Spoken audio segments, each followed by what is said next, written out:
I never expected the knock on my apartment door at midnight to come from him. And I definitely didn't expect what he'd do once I let him in. That night, the city outside was restless, sirens in the distance. Muffled laughter from drunk strangers stumbling home, but inside my tiny one-bedroom apartment, silence pressed against the walls like it was waiting for something to happen. I was sprawled on the couch, half asleep with my laptop still glowing on the coffee table, when the knock rattled through me. 3 sharp taps. Familiar. Too familiar. I opened the door, and there he was, Daniel Miller, my colleague. The one man at the office I had spent far too many stolen glances at. The man I tried not to notice when his tie loosened after long meetings. The man whose laugh stayed in my chest long after the echo died in the conference room. He shouldn't have been here. Not at my door. Not with that look in his eyes. His suit jacket was gone. Sleeves rolled to his elbows. Hair a little messy, like he'd been running his hands through it all night. But it was his expression that froze me. Raw. Almost desperate. "Can I come in?" he asked. My throat went dry. "It's midnight." "I know," he said, voice low, almost breaking. "Please." I stepped aside. I shouldn't have, but I did. Daniel walked in like he belonged there, yet everything about him screamed the opposite. His shoulders were tense, his hands restless, like he was fighting some battle I couldn't see. I shut the door, heart pounding in my ribs, and when I turned, he was closer than I expected. Too close. The smell of him clean cologne. Faint whiskey hit me like a memory I never had but always wanted. His eyes locked onto mine, unflinching, searching. And then he said it. "I couldn't stop thinking about you." The words burned through me, and suddenly, every carefully built wall I had around myself cracked. Daniel was the golden boy of our office, the one who closed deals, charmed clients, the man everyone liked. And me, I was just me, the quiet one, the one who stayed late finishing spreadsheets, the one who thought his feelings were safe because they were invisible. But Daniel had seen them, or maybe he felt them. Either way, he was here now, in my living room, saying the one thing I never thought I'd hear. I laughed bitter, shaky. Is this some kind of joke? Because if it is, it's cruel. His jaw tightened. He stepped closer, his hand brushing against mine on the edge of the couch. That single touch lit up every nerve in my body. "This isn't a joke," he whispered. "I can't keep pretending at work. I can't keep walking past your desk like I don't notice you. Like I don't want you." The air between us became unbearable. I wanted to move, to step back, to do something, but I couldn't. My legs wouldn't listen. My heart had already made its choice. "You're drunk," I said weakly, clinging to the only excuse I could think of. "I had one drink," he admitted.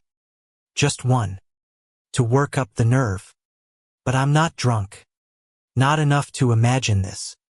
Not enough to imagine you." His words carved straight into me, pulling at the ache I'd buried for months. I thought I could control my feelings, my longing, my ridiculous hope. But standing there, watching Daniel strip himself of his polished facade, I realized I was wrong. I wanted him. God, I wanted him. "Daniel," I started. But the sound of his name on my lips must have broken something in him. Because in the next moment, he closed the distance. His hand cupped my cheek, hesitant at first, as if waiting for me to flinch, to push him away. I didn't. My breath caught, my chest heaving, and then his lips were on mine, soft, urgent, trembling. The kiss wasn't perfect. It was messy, rushed, like neither of us knew what we were doing, only that we needed it. My fingers gripped his shirt, pulling him closer, terrified this would vanish if I let go. He tasted of whiskey and fear and something sweeter I couldn't name. When we finally broke apart, both of us gasping, he rested his forehead against mine. "I don't know what happens tomorrow," he said, voice shaking. "I don't know what this means for us, for the office, for anything.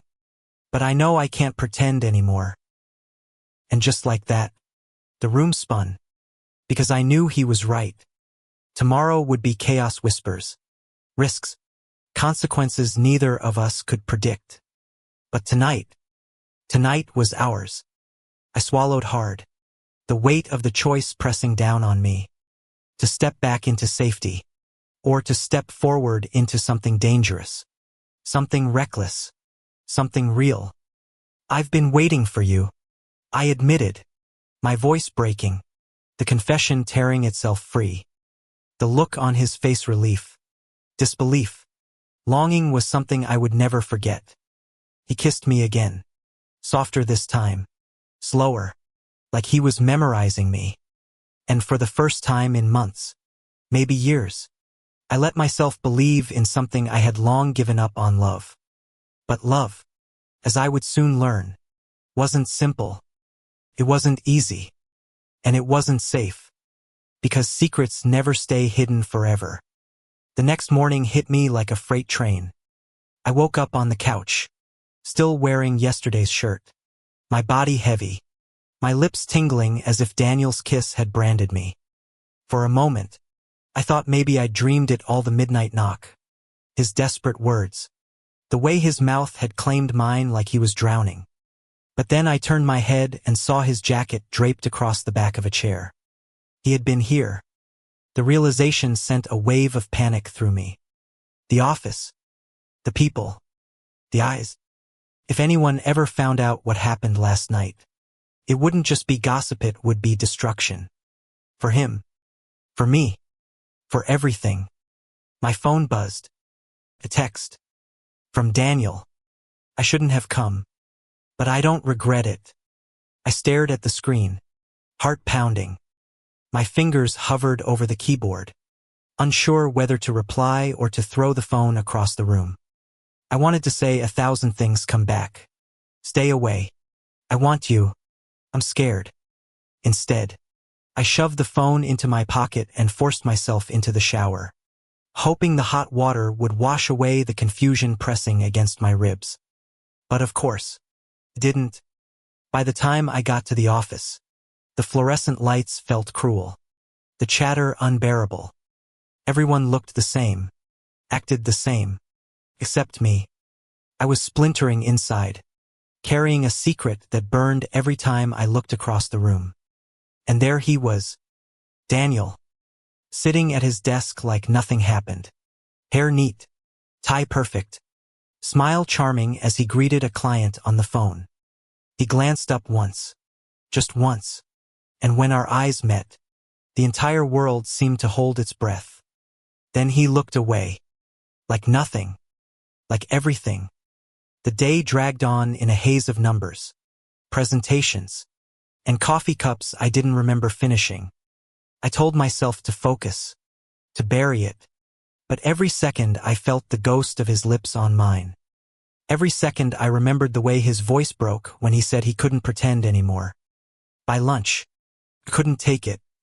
I found him in the break room, pouring himself a cup of black coffee. The room was empty, humming with the faint buzz of the vending machine. My stomach twisted as I shut the door behind me. "We need to talk," I said. Daniel turned, mug in hand, expression unreadable. "I figured you'd say that." Last night, my voice cracked. I swallowed hard. "It can't happen again." His jaw tightened, but his eyes flickered with something softer. "Can't, or shouldn't?" "Both," I said quickly, too quickly. "We work together. People talk. If anyone finds out," he set the mug down with a thud. "So what? Let them talk. Since when do you care about them?" "I don't," I lied. "But you should. You have more to lose." The silence stretched between us, thick and sharp. He stepped closer, lowering his voice. You think I don't know that? You think I haven't spent months telling myself to stay away from you? And yet here I am. I hated him in that moment for making it sound so simple, for putting words to the storm inside me. My chest ached, torn between desire and fear, between what I wanted and what I could survive. Daniel, I whispered, but I couldn't finish. He reached out, fingers brushing against mine. Just for a second. It was enough to set me on fire. Then the break room door opened. A coworker stepped in, cheerful, oblivious. Daniel pulled back instantly, his mask snapping into place as he grabbed his mug and walked out, leaving me standing there with my heart in my throat. That night, I told myself to forget, to push it down, to pretend. But pretending had never been harder. Because Daniel didn't stop. He lingered by my desk after meetings, found excuses to walk with me to the subway, texted me at odd hours with little things, did you eat? This client is driving me insane. Wish you were here to laugh at this with me. Each message was a spark, each glance a flame, until I was burning alive in silence. And yet, I resisted. Until Friday. It had been one of those days, endless calls, impossible deadlines, everyone tense and snapping at each other. By the time the office cleared out, I was still at my desk, buried under spreadsheets, too exhausted to move. I didn't notice him until his shadow fell across my papers. You're still here, Daniel said softly. I looked up. He was leaning against the edge of my desk. Tie loosened, sleeves rolled, the golden boy undone. My chest tightened. So are you? I muttered. Maybe I was waiting, he said. For what? I asked, though I already knew. For this. Before I could react, he reached down and slid the papers out of my hand. My protest died on my lips as he leaned closer, his face inches from mine, his eyes burning with something raw and unstoppable. You drive me insane, he whispered. I can't think straight when you're around. I can't sleep. I don't care about the risks. I just need you. The last thread of control inside me snapped. I grabbed his shirt, pulling him down, and kissed him like I'd been starving for years. This time, there was no hesitation, no fear. Just fire. The office around us faded, the cubicles, the computers, the world. All that mattered was the heat of his mouth, the strength of his hands as they pulled me closer, the sound of his breath against my skin. When we finally broke apart, both of us trembling, I knew there was no turning back. This wasn't a mistake. This wasn't a one-time thing. This was the beginning of something dangerous. And I wanted it anyway. But beginnings are fragile. The following weeks became a blur of stolen moments, whispers in stairwells, brushes of hands in empty hallways, late nights spent in his car just talking, laughing, kissing until the windows fogged. It was reckless, addictive, and terrifying. Yet in the quiet, when it was just us, Daniel wasn't the confident man everyone else saw. He was vulnerable. He told me about his father who would never understand, about the pressure to be perfect, about the loneliness that haunted him even in crowded rooms. And I told him my truths, to me fears, my doubts, the years I'd spent hiding parts of myself just to survive.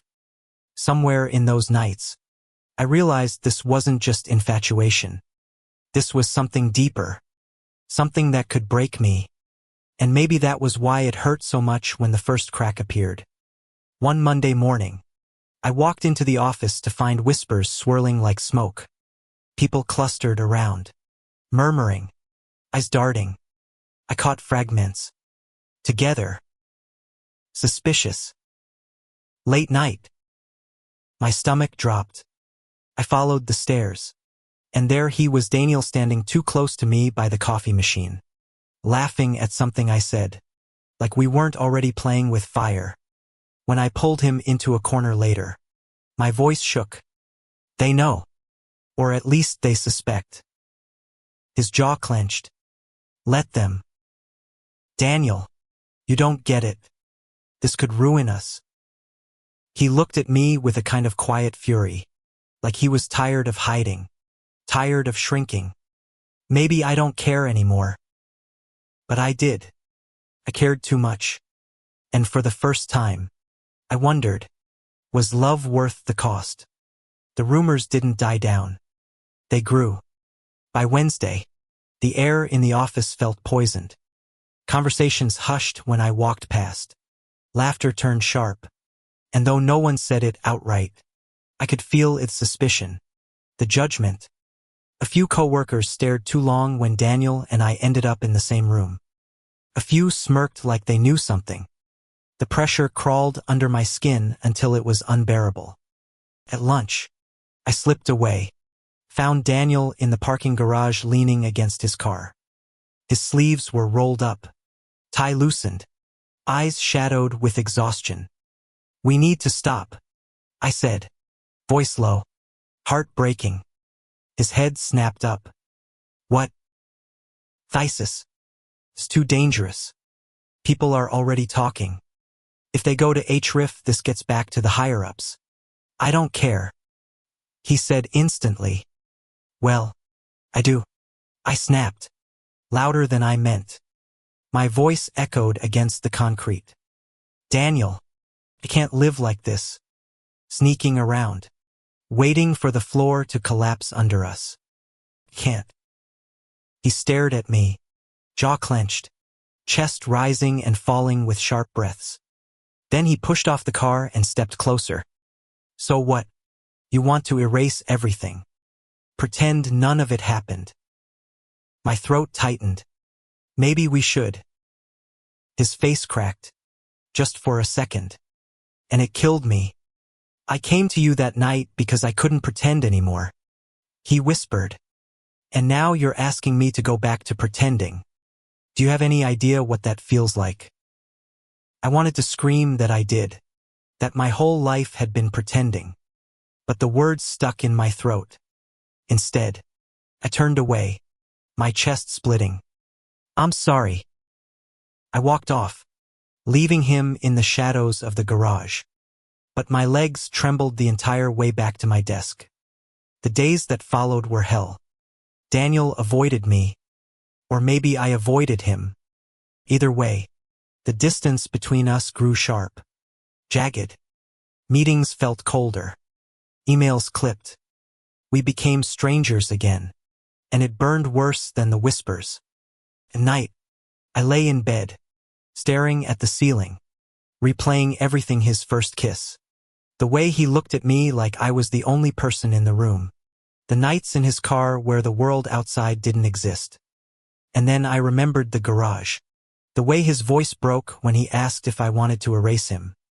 The guilt was suffocating. But I told myself it was for the best. I told myself I was protecting him. Protecting us. And then, one Friday evening, my world tilted again. The office had thinned out.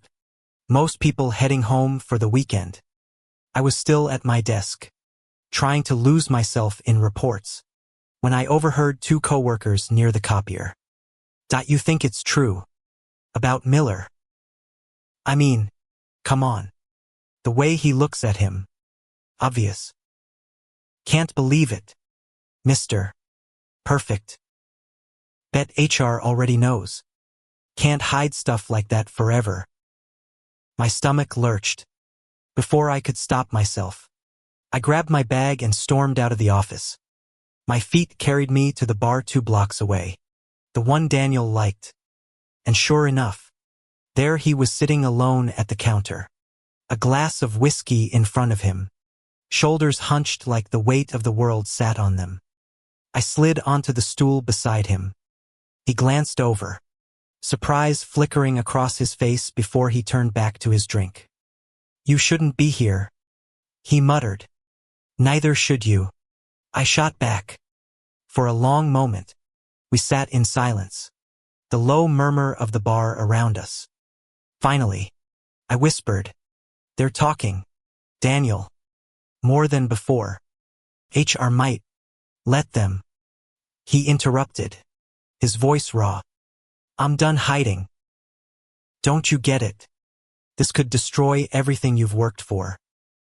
He turned, eyes blazing. "And what if you're what I've worked for?" The words hit me like a punch. My chest tightened. My vision blurred. I wanted to believe him. I wanted to believe love could matter more than careers, more than gossip, more than fear. But reality pressed down like a vice. "Daniel," my voice broke. "I can't be the reason your life falls apart."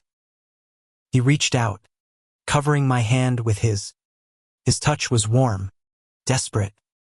"Maybe you're the only reason it doesn't." Tears stung my eyes. The bar around us faded. And for a second, it was just us again, two men standing at the edge of something dangerous. Something beautiful. But then someone laughed nearby, and the spell shattered. I pulled my hand back, heart splintering. "I need time." He flinched like I'd struck him. But he didn't stop me when I stood and walked out into the night. The following week was torture. Kept my head down, avoided him, tried to bury myself in work. But every time I caught his shadow, every time I heard his voice, the ache inside me grew. One night, I couldn't take it anymore. I found myself outside his apartment building, staring up at the lit window I knew was his. My hands shook. My chest thundered. But I couldn't knock. I turned away, walked into the dark, and hated myself for being a coward. The breaking point came on a Tuesday morning. A company-wide email landed in our inboxes. HR was launching an internal review about professional conduct. My blood ran cold. I looked across the office. Daniel was staring at his screen, face pale, jaw tight. Then his eyes lifted, met mine, and I saw the storm we had both been trying to outrun. The walls were closing in. And suddenly, I knew, if we didn't fight for this, we'd lose everything. The email spread like wildfire. By noon, everyone in the office had read it, whispered about it, dissected every possible angle. Some brushed it off as standard procedure. Others smirked, their eyes darting between me and Daniel. I felt the walls closing in. Every tap of a keyboard, every shuffle of paper, every laugh from across the cubicles felt like it was about us. My chest grew tighter with each passing hour, until finally I couldn't breathe in that room anymore. I escaped to the rooftop. The city sprawled out beneath me, the wind biting, the sky heavy with storm clouds. I gripped the railing, forcing deep breaths, trying to quiet the chaos in my head. The door creaked open behind me. I didn't need to turn to know who it was. Daniel stepped out, his tie loosened, hair ruffled from running his hands through it. He walked to my side, close but not touching. "They know," I whispered. "I don't care," he said instantly, voice rough. "Well, I do," I snapped, spinning toward him. The words ripped out of me, sharper than I intended. "Do you understand what this means? We could lose everything. Our jobs, our reputations. You've got so much to lose. Daniel, I can't be the reason you throw it all away." His jaw tightened. His eyes blazed. "And what about what I've already lost? Do you know what it's like?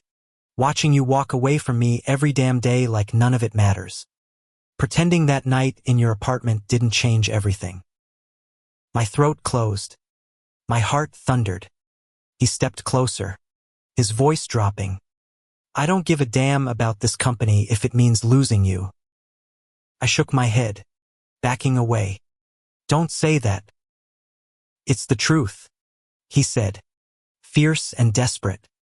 "You think I care about corner offices and promotions more than I care about you. You think I came to your door that night because I wanted a fling. No, I came because I couldn't stand another day without telling you what you mean to me. The storm inside me split open. I'm scared. I admitted, voice breaking. I've spent my whole life hiding. Daniel. Every day I've learned how to make myself small so no one would look too closely. And now you want me to stand here, in the middle of all this, and risk everything. I don't know if I'm strong enough. He closed the gap between us, his hand brushing against mine, trembling. Then let me be strong for both of us. For a moment, the world held still, his eyes pleading, raw bored into mine, and I wanted so badly to believe him. But the rooftop door swung open. Our manager stepped out, her gaze sharp as it flicked between us. Her lips pressed thin, her silence heavy with accusation. Back to work, she said coolly, before turning and leaving. The damage was done. That evening, HR summoned us separately. The questions were invasive, laced with implication. Was there an inappropriate relationship? Had professional boundaries been crossed? Did I feel pressured in any way? I answered carefully, choosing words like stepping over broken glass. Denial without lying. Truth without confession. My chest ached with every syllable. When I left the office that night, Daniel was waiting outside. His face was pale, his eyes stormy. They're going to make this hell, he said quietly. I nodded, unable to speak. He reached for my hand, right there on the street, under the glow of the city lights. For the first time, I didn't pull away. People passed by, glancing, whispering, but I didn't care. Not in that moment, because his hand in mine felt like the only thing keeping me alive. The next few days were war. Whispers sharpened into accusations. Emails turned cold. A project we'd worked on together was reassigned to someone else. The unspoken message clear. I watched Daniel fight to hold himself together, his charm cracking under the pressure, his eyes growing darker with each passing day. One night, after another grueling round of questioning, he showed up at my apartment again. I opened the door, and before I could speak, he pulled me into his arms. I can't lose you, he whispered against my hair. Not like this. Not because of them. Something inside me broke. I clung to him, tears spilling, my face buried in his shoulder. I don't know what to do, I admitted. Then don't, he said softly, pulling back just enough to cup my face. His thumbs brushed away my tears. We'll figure it out together. He kissed me then slow, tender, like we had all the time in the world. For the first time in weeks, the noise faded. It was just us again. But peace never lasted. The following Monday, Daniel was called into a meeting with the executives. He didn't return for hours. When he finally walked back into the office, his face was a mask I couldn't read. I caught up with him in the stairwell. What happened? He exhaled, leaning against the wall. They offered me a choice. End this, or resign. My stomach dropped. What did you say? His eyes met mine, steady and fierce. I told them I wasn't ending anything. Terror and awe tangled inside me. Daniel, I'm not choosing them over you, he said firmly. Not now. Not ever. My chest ached with love and fear all at once. The cost was real, the risks sharp, but in that moment I knew something with absolute clarity. He wasn't just my colleague. He wasn't just a fling. He was the man who was willing to burn everything just to hold my hand. And maybe, just maybe, I was ready to burn with him. But the storm wasn't over. Because rumors didn't just stay in offices. They spread. They found their way to families, to friends, to every corner of our lives we thought were safe. And soon, we would both have to face the consequences. The storm finally broke when Daniel's father showed up. I wasn't prepared. Not for the knock on my apartment door on a gray Saturday morning. Not for the tall, stern man standing in the hallway. Not for the words that sliced the air like a blade. "You're the one," he said flatly, eyes raking over me with cold judgment. "The reason my son is throwing his career away." My chest tightened. "Mr. Miller, save it," he snapped. "Daniel is blinded right now, but he'll come to his senses. And when he does, he gestured between us like it was filth, "will be over." The word stung, but what hurt more was the certainty in his voice, the conviction that our love was nothing but a mistake. I wanted to argue, to scream, but all I could do was stand frozen as he turned and walked away. Minutes later, Daniel stormed in, face flushed with fury. "He came here." His voice trembled with barely contained rage. I nodded, my throat tight. "He doesn't understand. He doesn't want to." Daniel spat. "He'd rather see me miserable in a corner office than happy with you." I reached for him, my hand trembling. "Then what do we do?" He pulled me into his arms, holding me so tightly I could feel his heart hammering against my chest. "We keep fighting," he whispered. "For us. For this. I don't care if it costs me everything. You're worth it." Tears stung my eyes. "And what if I'm not strong enough?" He kissed me, fierce and desperate. "Then lean on me. I'll carry us both." The following week, the fallout came to a head. HR called us in together. I expected accusations, ultimatums, punishment. But instead, the woman across the desk looked at us with a weariness I didn't expect. "We've had complaints," she said carefully. "But what you do outside of office hours is your business. As long as it doesn't interfere with your work, we have no grounds to act." Shock rippled through me. I glanced at Daniel, who looked just as stunned. "But," she continued, her gaze sharp, "you both need to understand the scrutiny you'll face. The whispers, the judgments, they won't disappear overnight. If you choose this path, you'll need to decide if it's worth it."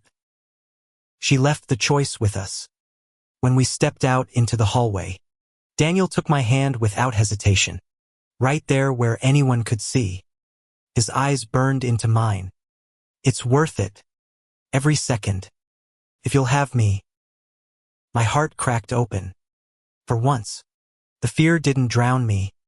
For once, I wanted to believe. "Yes," I whispered. "I'll have you." And for the first time, I didn't care who saw when he kissed me. It wasn't easy. The weeks that followed were a gauntlet. Some colleagues treated us like nothing had changed. Others avoided us, their smiles brittle, their whispers sharp. The rumors never truly stopped, but they lost their sting when we stopped hiding. Outside the office, life grew softer. Daniel moved his things into my apartment, one box at a time, until his suits hung beside my hoodies and his cologne lingered in my sheets.